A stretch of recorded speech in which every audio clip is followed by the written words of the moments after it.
Айбек, балам, биз апаң экөөбүз конокко барып келели, кечинде буюрса келип калабыз. Сен болсоң малды карап, үй окаттарын кыла бер. Макул ата, сарсана болбогула. Силер келгенче бүт үй жумуштарды бүтүрүп коем.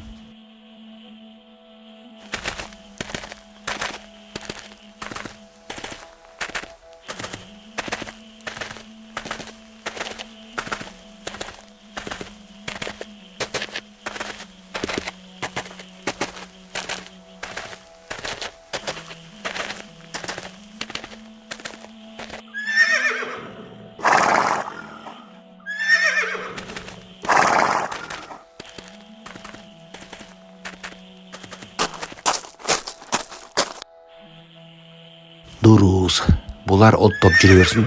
А мен болсо барып, суу ташып, отун жарып коеюн.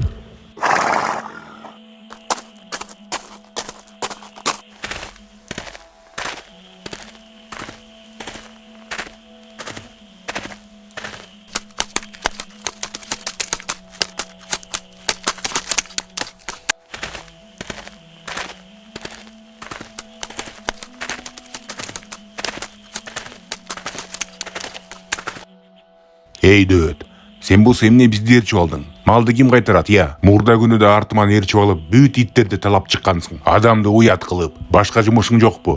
Кайт дем үйгө, барып малды кара. Балама жардам берип, кечинде келип текшерем. Карасаңар, буну. Бас кеттик.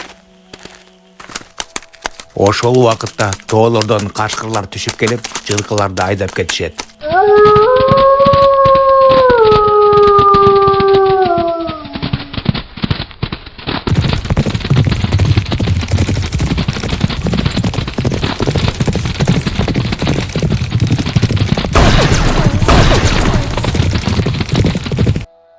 Булар да кайдан келе калышты? Жылкылар үркүгөн бойдон качышты. Эми малыбызды кайдан табам? Эй дөбөт, сен барсыңбы? Малдарды кайтарбайт белең. Мына кашкырлар айдап кетти аларды. Эми жыттары менен издеп барып тап буларды.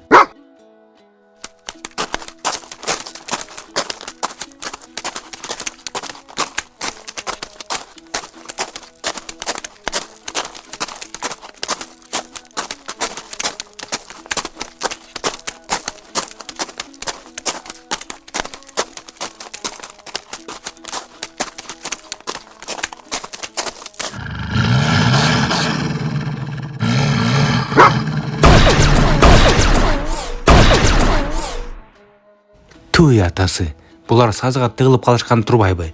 Эми кантип чыгарам буларды? Эй дөбөт, безген бойдон үйгө чуркап барып, төөнү бул жака жетелеп кел. Арканды да ала келгени унутпа. Буларды ал менен эле тартып чыкпасак, экөөбүздүн күчүбүз жетпейт.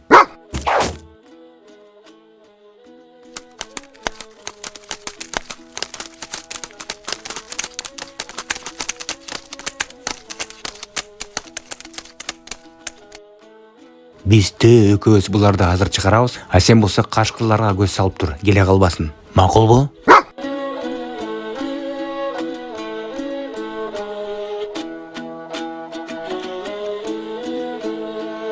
Эми тартып берсең болот.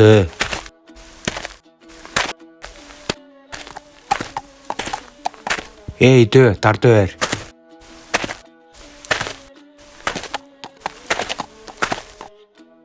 Дагы тартты.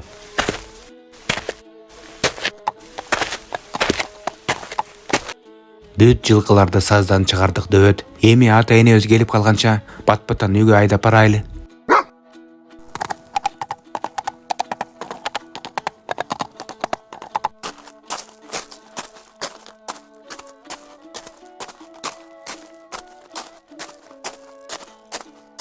Эй дөбөт, бул окуя боюнча ата энебизге эчтеке айтпай эле коелу, сарсана кылдырбай аларды, макулбу?